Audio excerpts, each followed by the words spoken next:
We have gone through tremendous growth over since 2005, since President Clark was inaugurated and made online learning an initiative, more specifically probably in 2008.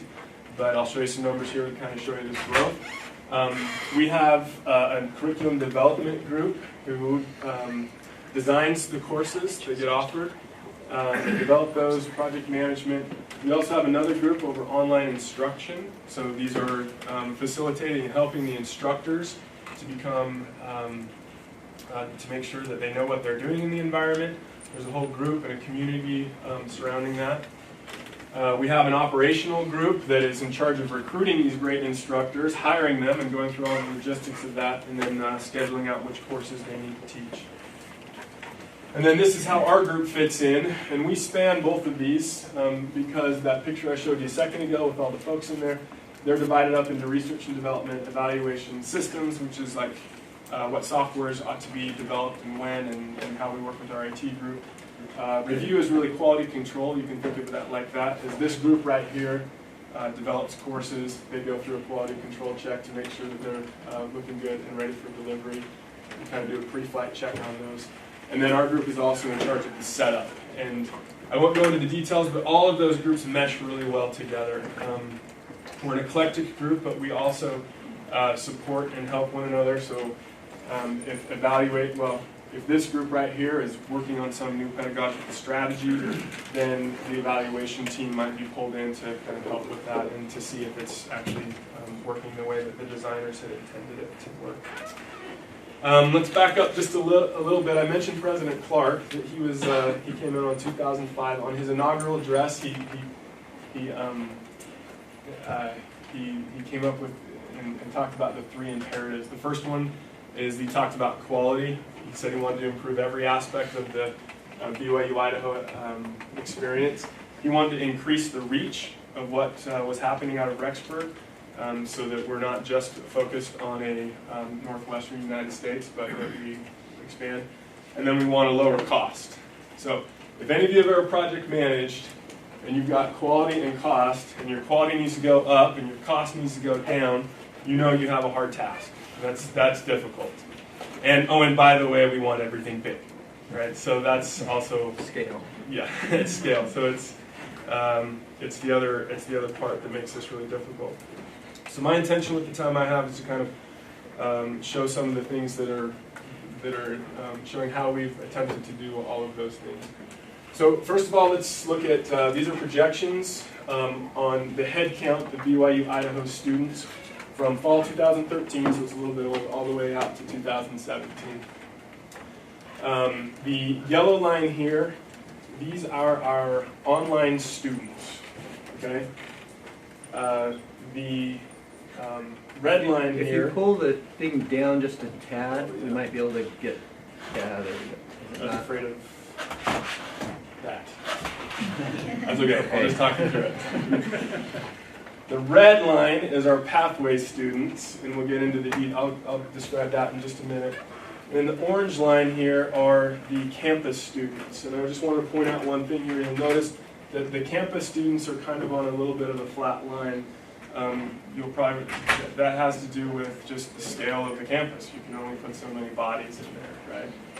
And so you'll notice this kind of growth if you add all of these up. This is the blue line. And for me in my position, as I look at that graph, I get a little bit nervous. Those are really big numbers, right? We're looking at Rexburg, Idaho, servicing 75,000 students in the not too distant future.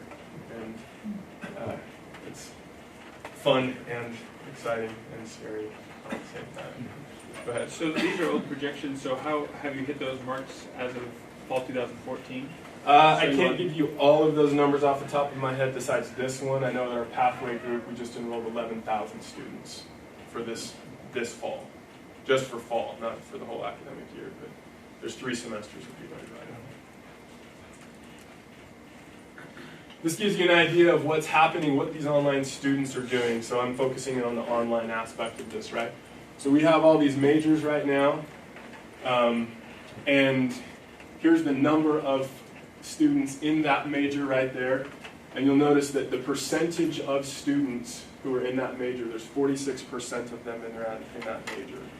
In other words, like, we can't view BYU Idaho any longer as an institution that just teaches face-to-face classes. You've got a major that has 50 or 46% of their students in there. Right?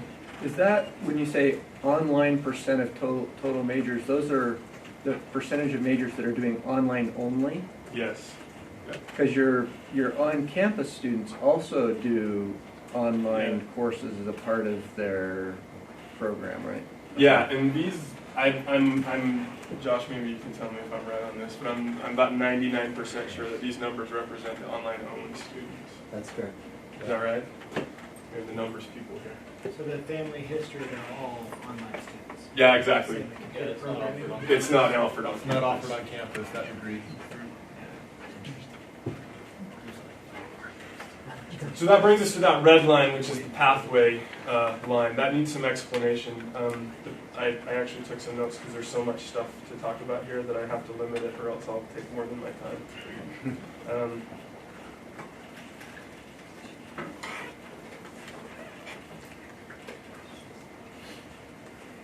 Yeah, let's start out with who the pathway program is designed for.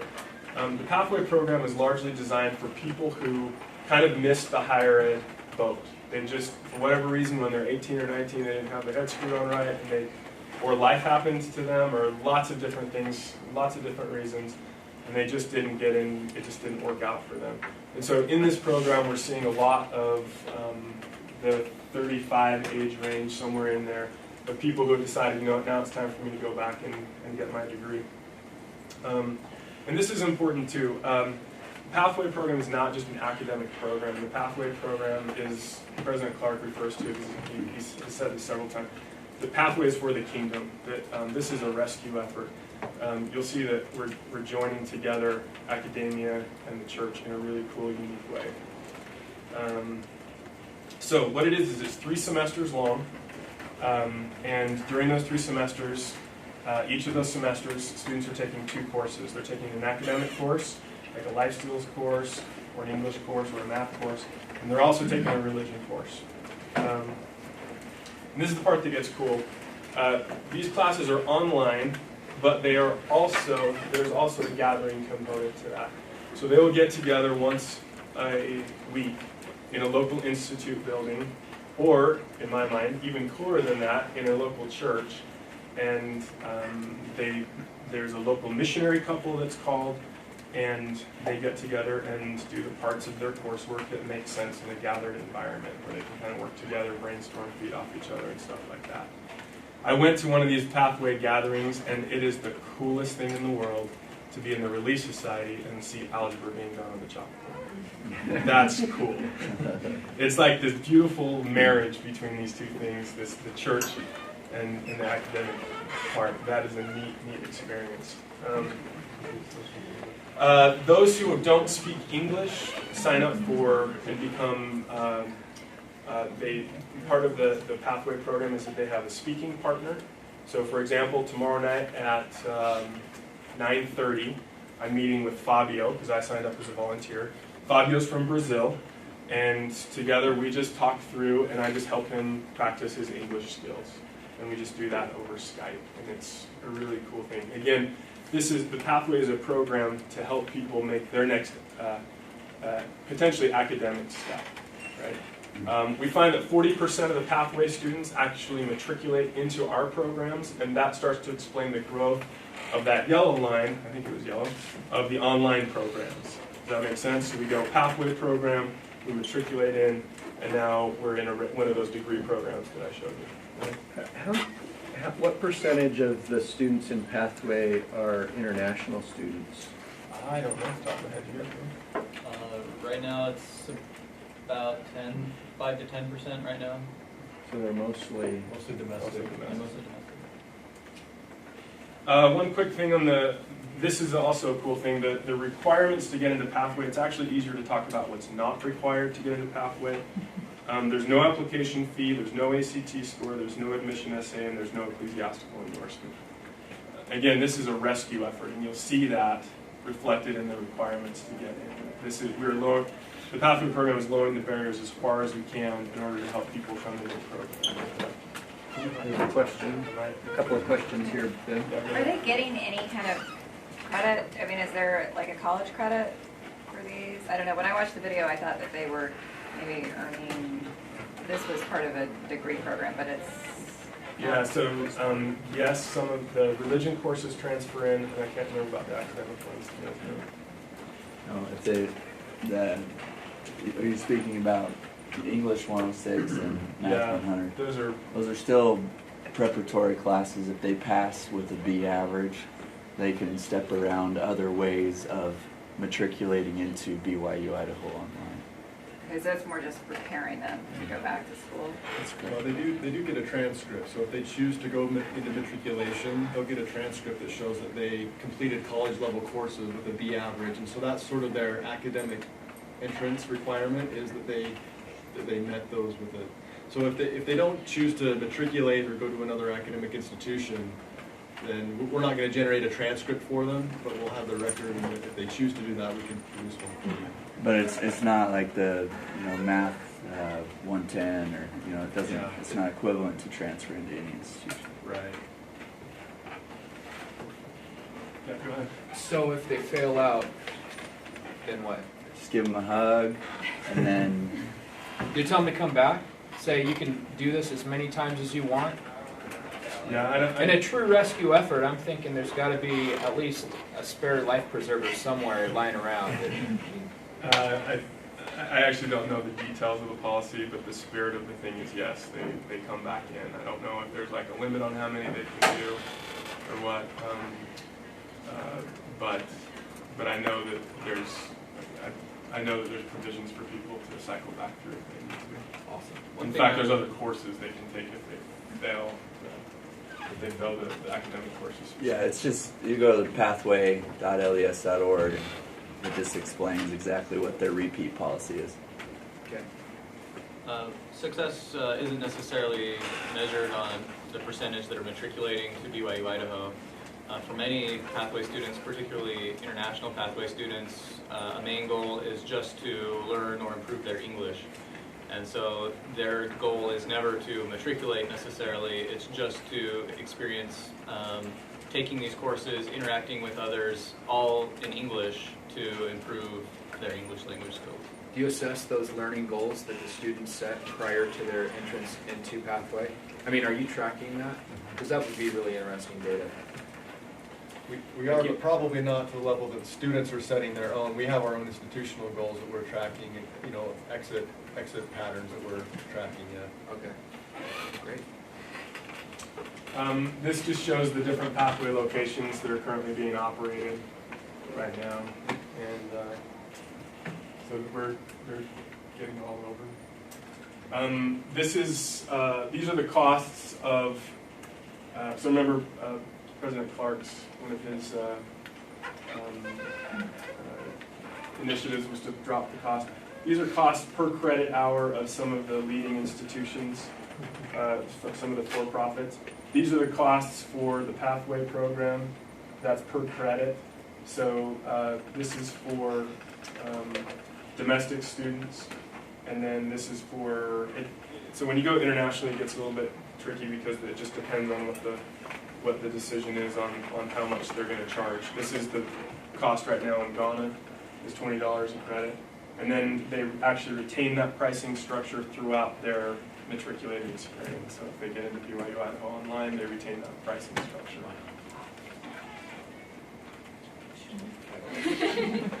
Getting back at the issue of cost and courses, this is designed to get at that in President Clark's imperative to reduce costs.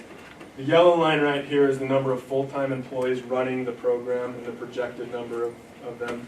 So that's a big, huge cost potentially, but the point is to this slide is to kind of demonstrate that that's a fairly flat line. The number of courses that we're actually developing goes up to potentially 400 in 2018. And then this is the number of instructors that we have teaching all of these courses. And of course that needs to go up because you just have a ratio of how many students you have compared to the number of instructors. Ben, can I ask a question? Yeah. What about cohorts? Is it like Thank you. you say 3 semesters? Is that like 3 semesters in a year, or how do you guys structure that? Yeah, it is. Thank you for bringing that up. The courses are cohort based. You come into a course with a group of people and you progress through for 1 semester. There are due dates, deadlines. You have an instructor that's interacting with you throughout the whole experience. So it's like 1 class per semester. Is that? Are they? I guess how do you structure like those blended meetings? Because are students taking different classes and then meeting together? Yeah, that's fun. You have you're in. So pretend this is an institute building, right, or the really study room, right? And we're all a gathered group.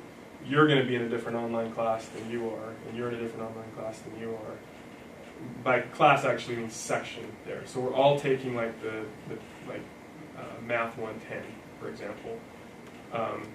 And we're gathered here today to go over some of the math problems, but we all have different online instructors.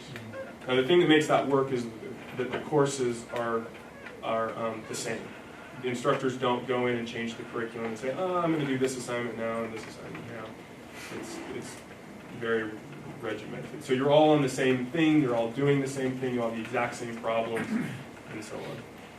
So the instructors that you hire, I'm guessing, have some content expertise, right, in the area, but a lot of what they're doing is trying to provide some feedback, more one-on-one kind of guidance to the students. Is that accurate? Yeah, so, and that's a good question that gets at like what is the role of the instructor. So in an English class, for example, the instructor would be giving feedback throughout the process on their writing, doing those things that only instructors can do. In other classes, they're facilitating discussion boards. In some classes, they're not in the pathway classes, but they're hosting online meetings with their other students. So there's a whole range of things that they do.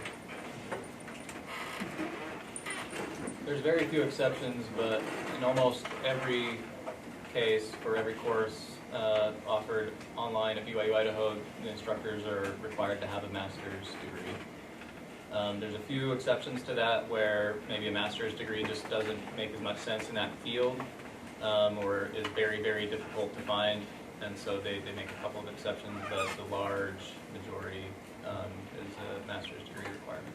Does it matter if the master's degree is in the content area? Yes, yeah. Okay. Yeah, in an aligned field, yeah. Okay. And that's a challenge because we're running out of instructors sometimes. In some cases, there's only so many. And you saw the line, it's like the people who hire instructors have a tough job. And frankly, that's part of the reason we're here is to say, hey, want to teach? So just one last question. So students in Pathway don't have to get ecclesiastical endorsement or anything like that, but I'm assuming instructors. Correct. So you don't just need master's students, but you need LDS, the people that have master's active degrees. LDS members Yeah. that have master's degrees Yeah. and have time to teach on a low budget. Right. And only live in the states in which we can legally hire. So it gets limited. Yeah. And the guy who's in charge of hiring, he has more gray hair than I do. I had a question about the on-site locations. So are they mainly in metropolitan areas where there's like a cluster of students enrolled in the program, or is there some travel involved, or are there people who are in more rural areas where you're just like, sorry, we don't have a group there? How does that work? Yeah, great question. Local priesthood leaders request the pathway sites. That's how they get initiated. And then, of course, there's going to be we're going to look at the pathway folks. We're going to look at the density of LDS people and how many people they think they can get signed up in that area and see if it makes sense. They'll go in and call a local missionary couple. And so, yeah, it's an issue of density. Although I will say that the pathway site that I went to in Denton, Texas to go visit, the girl I talked to had just driven for 2 hours to get there. And are those weekly meetings? Or? Those are weekly, yeah. So, and Aaron's actually going to talk about some of the challenges that we're trying to overcome with that issue specifically, because there's those remote students, right, that live 5 hours away and stuff. So we're still figuring stuff like this out.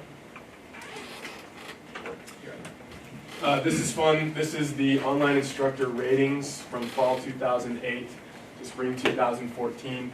And this is fun because this is the face-to-face ratings in the at BYU Idaho, and this upward trend is really fun to watch. For this, that's the online instructors that they have.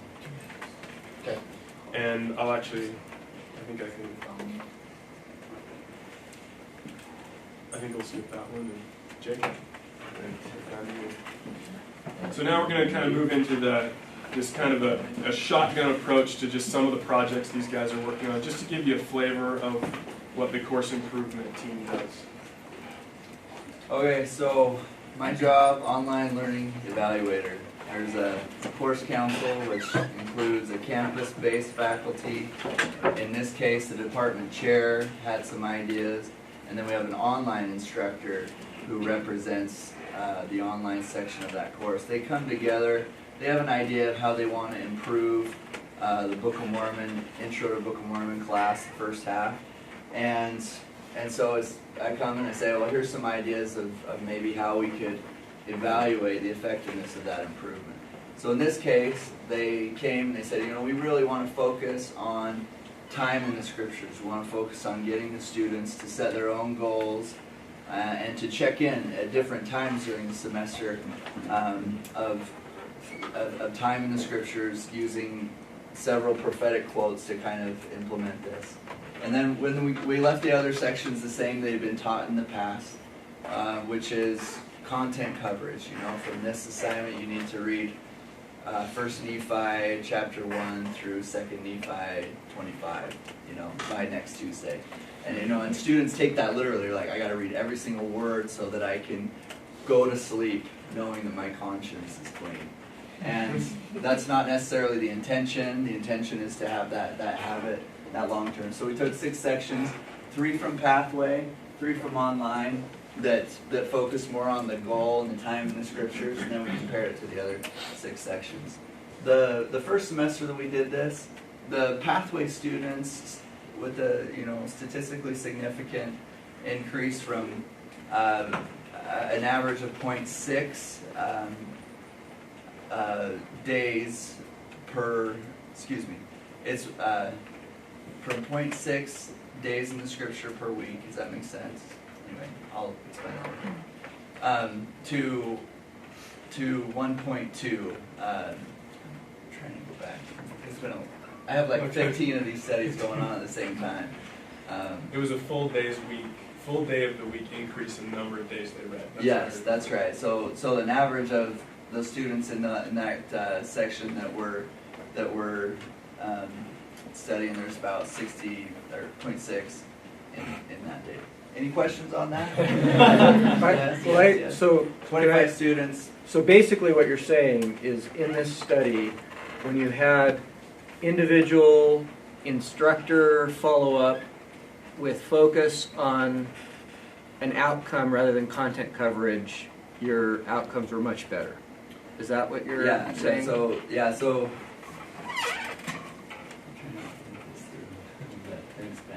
the top one was better than the bottom one. Yeah.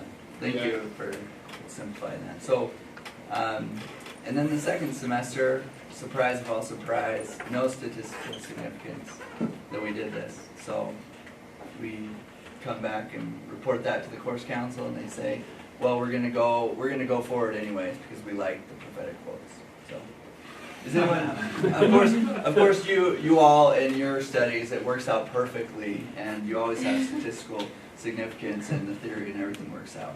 But for us, at BYU Idaho, it's a little different. Yep. Okay. And then this turned into a major evaluation as we're ramping up because they didn't just have one idea. They had all sorts of other ideas of we just want to completely revamp this course, Book of Mormon, and we're gonna include videos. We're gonna include some other aspects of a framework that we highlight at BYU Idaho, the know, do, become framework.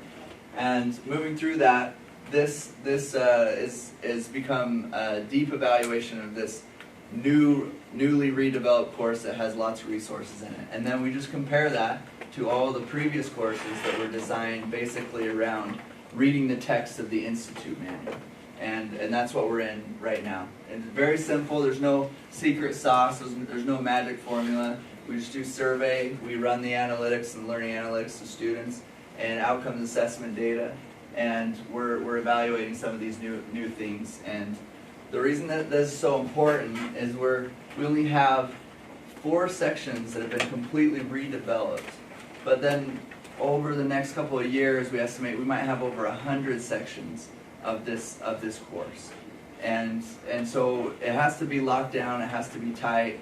We have to make sure that the redevelopment improved in the original goals that were set. And then this evaluation will carry over some of those same methods into future courses. Any questions? For the Davies? No questions, right? Good. All right, moving on. Next. All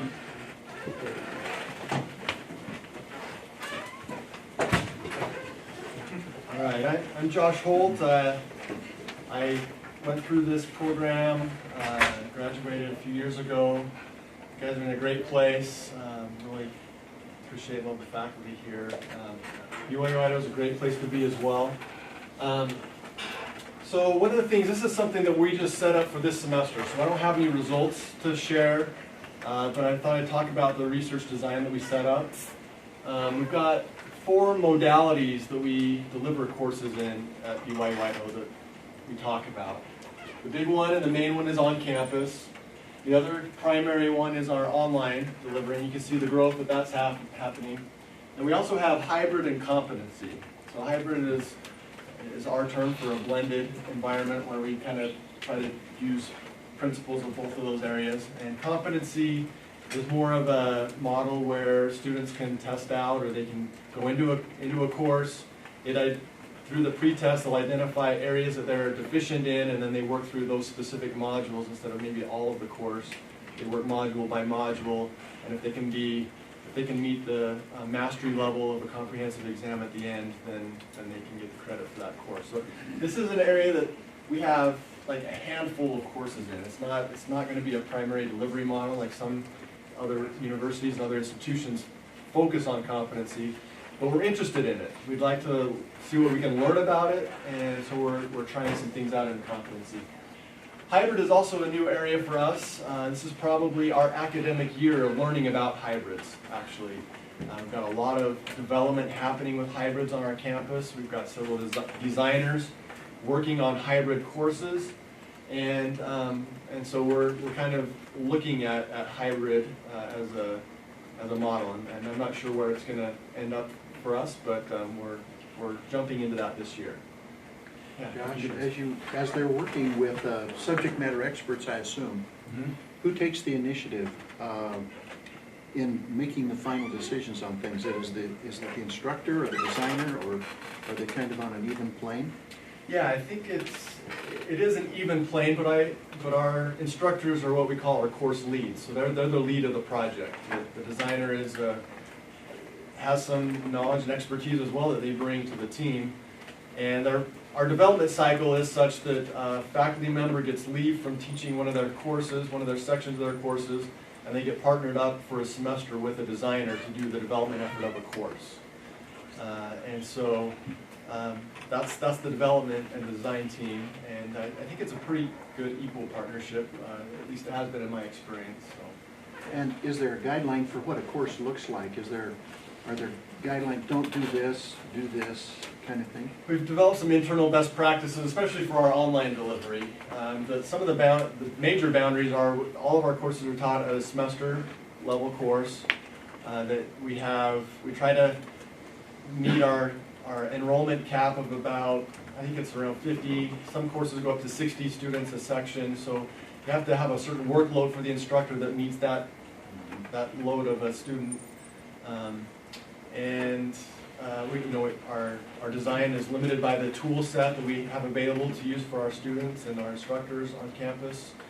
So those are some of the main limitations, but other than that, there's a lot of variety, assessment style or types, presentation of instruction. There's a lot of variety there. We do encourage regular assessments or regular interaction with students and the instructors. So it's usually weekly feedback, weekly assignments, those kinds of things. And our online, now in our hybrid, this is where we're defining it. So this is kind of what I said, we're learning as we go, but some of the things we're using as our design guidelines for hybrid are that it takes some instruction time away from the classroom on campus and is replaced by more instruction online. So for example, a Monday, Wednesday, Friday course, traditional on campus, may only meet on a Wednesday, and that frees the Monday and Friday days up for other classes to use that resource, and those times are made up with the online. So that's one area that we're looking at for the hybrid design. Rich? What courses are you hybridizing? Are you finding that some are easier to do that with than others? Have you chosen just a specific content area to begin with, or? We haven't. We've sort of tossed out, a survey of different courses. So we've got courses from the sciences, from the religion department, from, and I don't have a specific list. I'm not really closely tied to this hybrid effort, but I know that it's a variety of 100 level, 400 level, different colleges, courses from different colleges, and there's about it's being driven by the departments. They're the ones who get in and say we need a hybrid course out of this. So that's where the list is coming through, and through our Dean's Council. I mean, it's a university effort. Yes. You mentioned kind of along that one of the initiatives that President Clark mandated was this kind of push for online courses.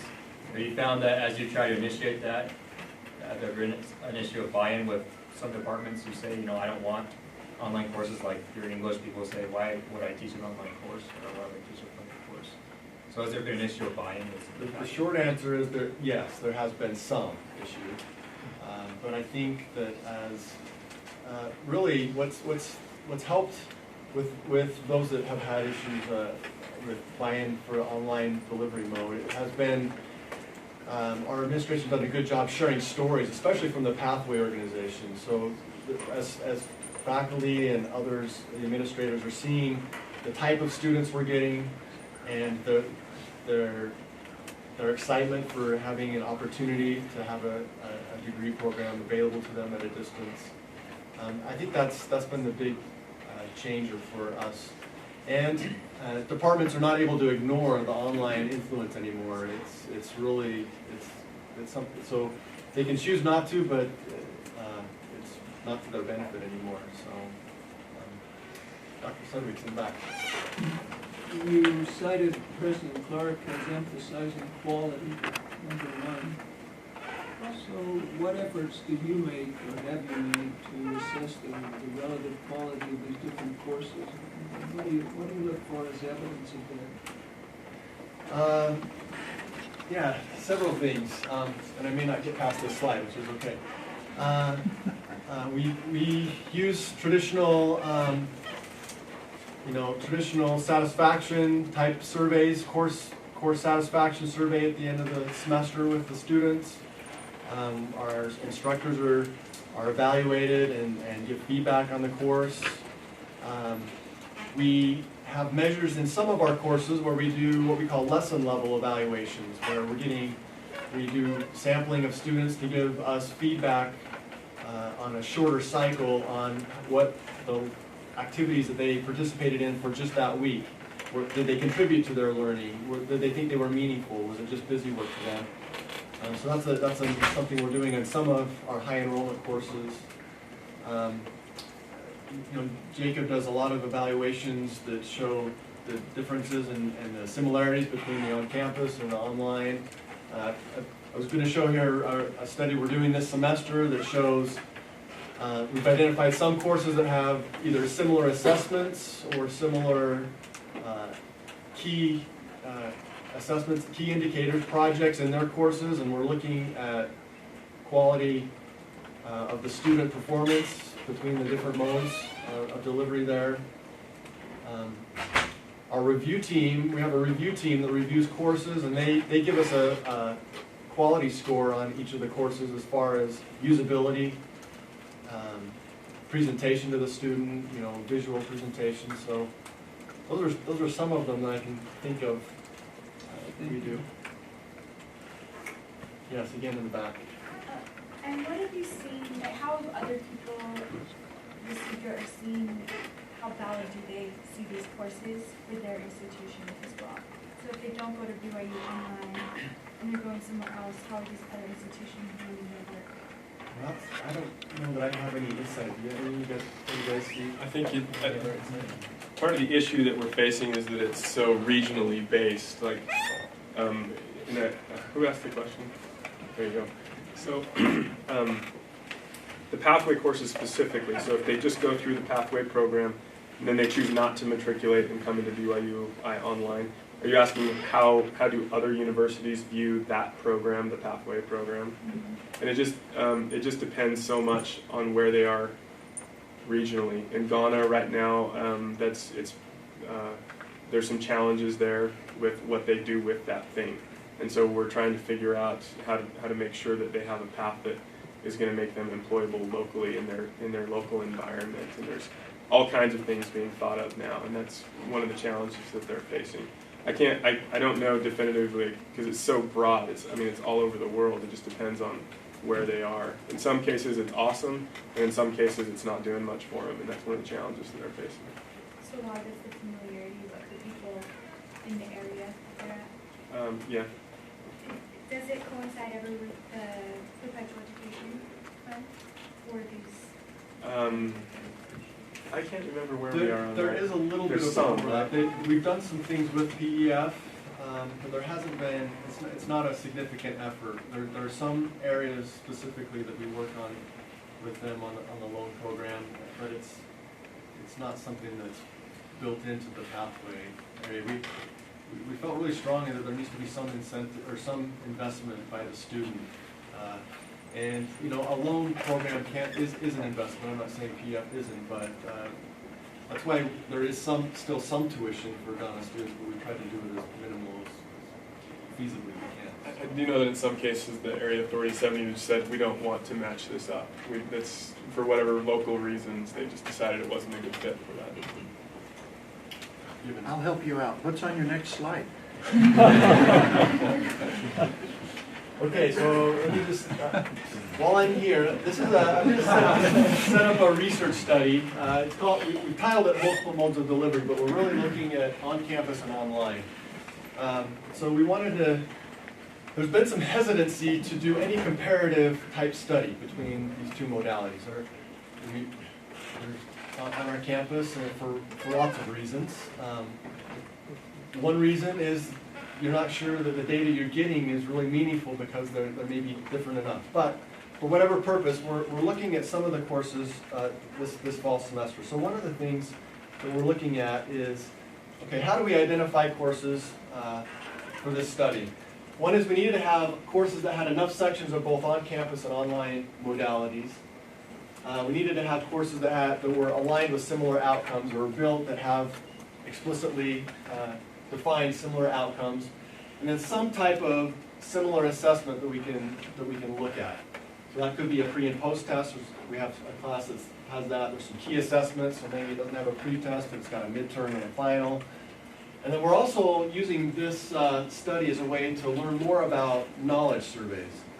And I'm going to talk a little bit more about knowledge surveys here on my next slide. But the four courses we're using for this study are a chemistry class, psychology class, microeconomics, and then the Book of Mormon, introduction to the Book of Mormon. So again, it's kind of a variety of courses, and they use different assessment types for these different courses. The psychology class, we've developed a knowledge survey for. Let me just kind of preface what a knowledge survey is. Knowledge surveys are an indirect measure of student confidence in their ability to perform on a content level. So students are given a list of questions, and it varies between 50 to 300 questions. And instead of answering the question, explain the concepts of the habituation and recovery learning capacity. They say, okay, do I know what this is? How confident am I that I could answer that question? Right? So why not just give them the assessment? Well, in a pre and post area, we can ask them a lot of questions here, not have them go through the cognitive ability of having to draft it all. So we're able to get maybe 100 responses in less than half an hour. And if we position this in a pre and post, then we're not replacing assessments. So that's my next point here, is that it's going to come up. This isn't an assessment replacement. It's just to give us an indicator of the learning gains from the beginning of the course to the end of the course. And this can be performed in a course that doesn't have a pre-assessment and a post-assessment model set up, but it could be used for anything. So sometimes it's called a confidence survey. We're calling them knowledge surveys. And again, it works in some content areas that are, it doesn't work in all domains of content. But so far, we're trying it out in the psychology and developing the instruments work pretty well for that course. So we don't know a lot about this. We've done some literature review in some other areas. We've done some other development, but we're hoping to learn more about how this could be used as an indication of learning gains for students in some of our courses. So knowledge survey. And we'll get Aaron up here in just a second. He's going to talk about some of the challenge that we have. So time and commitment from faculty. A lot of our projects, we don't get an instructor leave from their teaching load for a research and development project. So we try to find ways that also help them in their teaching on campus as well. Dealing with mashing up data between a lot of different systems. So gathering data from the student information system, from our learning management system, third-party software like our survey tools like Qualtrics that we use. The testing center has their own software, and if they're using proctored exams in their on-campus classes in the testing center, how do we compare data that we're using in our LMS? So just that challenge has been something that we're working on. Distribution to on-campus students isn't as easy for us as distribution to online, because we have access to the online courses. We can put links into the courses, and not all of our on-campus instructors or sections use an online delivery format, and getting response rates from both modalities. That's been something we're working on. And then, developing incentives for both the modalities is a challenge. So, anyway, we'll see what we come up with our research at the end of the semester. But that's one of the projects we're working on. So. All right. Charles, are we done at 1 o'clock? Or is it right now? Let's give Aaron a chance to speak for 5 minutes, because I'd hate for him to come all the way and not be able to. And if there are people who need to leave because they have classes or other commitments, it won't be rude for you to get up and go right now. I won't be offended if any of you need to walk out. And my slides didn't transition well to the new format, so we'll this up. Okay, so I was going to highlight just 2 projects that I've been working on. I may just do one. We'll see where we're at. And those 2 were the lesson level evaluations. So Joss mentioned a little bit about those, and then a research project that I've been working on called Virtual Pathway. So to give you a little bit more information about lesson level evaluations, so we started a research project about a year ago to investigate this. They've been somewhat institutionalized at this point for our online courses. We view them as a mechanism that will contribute to the kind of long-term strategy of evaluating online courses. Currently, they're implemented just in what we call or term high enrollment online courses. So courses that enroll in any given semester at least 300 students. So that's usually ends up being, like 10 or 20 sections or more of that course. So these are just a list of those courses that they're currently in. And aspects of the way that the lesson evaluations work, it really keys off of and builds upon the enrollment. So the numbers that we have allow us to do some unique things and some valuable things. One last thing I'll say before continuing on here is some of the main reasons why we looked at this were some of the shortcomings of end-of-course surveys. So end-of-course student evaluations or student surveys can be challenging because it makes it difficult to really get any useful granular data or information or feedback on specific things in a course. Usually are pretty high level, kind of overall feel types of things. So we were trying to get more granular, specific feedback from students to make that feedback more timely and to make it more actionable. And so that's why we looked at this. So these, as we move on here, the principles that these are built on, so I just mentioned specific, timely, and actionable.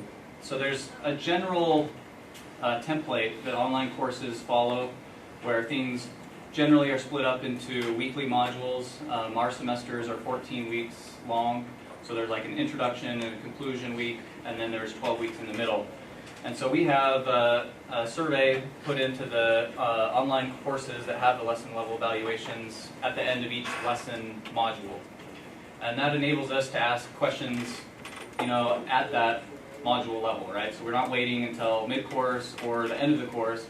We can ask a question about, activity B.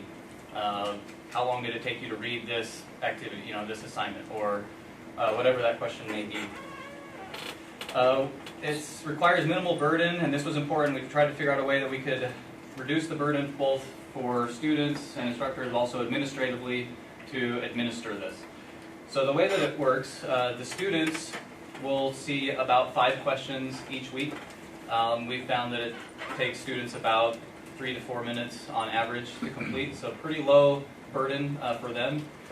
We have worked with the course councils, the instructors of the courses, to tie in kind of a small incentive point or percentage to that, so that it is kind of graded for them, but it's small, but it's a little bit of incentive. It shows up on their to-do list, things like that. The students will report whether or not they took it, and then it's automatically graded that way, so that the instructors don't spend any time grading. They just see if the student self-indicated that they completed the survey or not. And then administratively on our end, it's a single survey per course. So if there's 10 sections or 100 sections, we collect all of the data from all sections into one survey.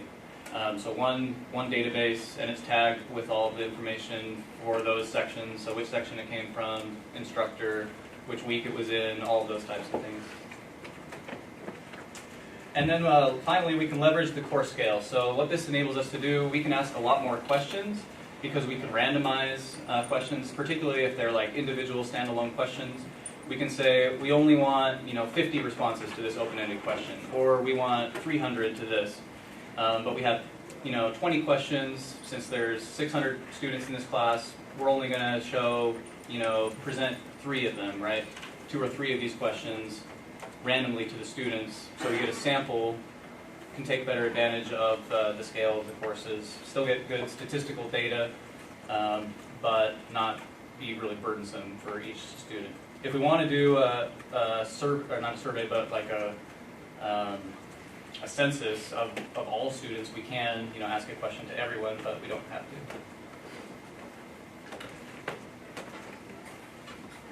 Okay, so let me just provide an example of what we can collect. So what you're seeing here is like a time spent. So one question, one metric that we use, it's a baseline metric to figure out how long are students spending on activities in a course, in an online course. It's going to be a little bit harder to kind of gauge that for online setting as opposed to necessarily an in-person or day class setting. So this is normalized by credit hours, so hours per credit, and then a bunch of courses are listed down here at the bottom. And so we ask a sample of students in each course each week this question, and then we target 3 to 4 hours per credit hour is what we think what the institution feels is a guideline for what time should be spent or would need to be spent on that course. And so this is some data that we're collecting, right? back from different courses.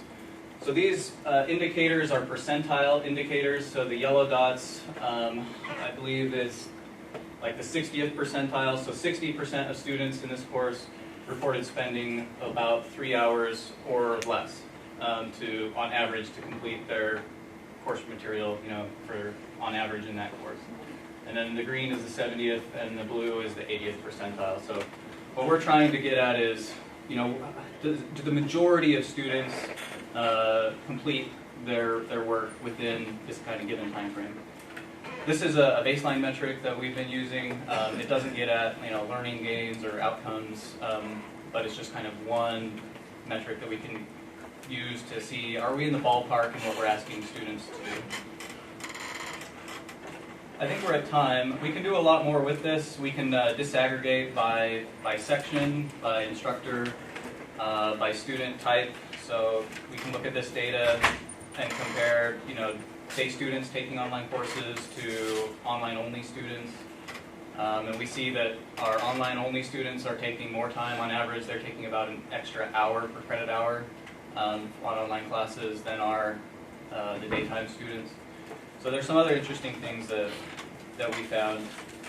We can do pre and post questions. So we've done that with some pathway courses. We'll ask them about their habits, some spiritual habits like reading scriptures, praying, some things like that, frequency or quality, prior to starting pathway or that course, and then later on we can ask again and kind of see what was the change.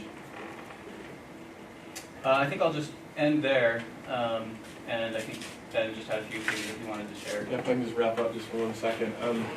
Again, our purpose here was just kind of just throw out some seeds and say this is what we're doing, a couple of projects that we're working on. Dr. Sedgwick's asked just a great question. He asked about what are we doing about measuring quality. I just want you to know we feel the burden of that. It's something we talk about all the time. We're trying to figure it out. Part of the reason we're here is we're hoping, Dr. Sedgwick's and others, that you will generate a group of people that will come and help us answer that question and continue to answer. We've got a bunch of smart people on our team, and we will very likely be hiring another evaluator next year. Sometime we did just fill the one position, but we feel the burden of that. We feel like this is the Lord's work. We feel like that He's trying to help us with this, and we thank you for your time.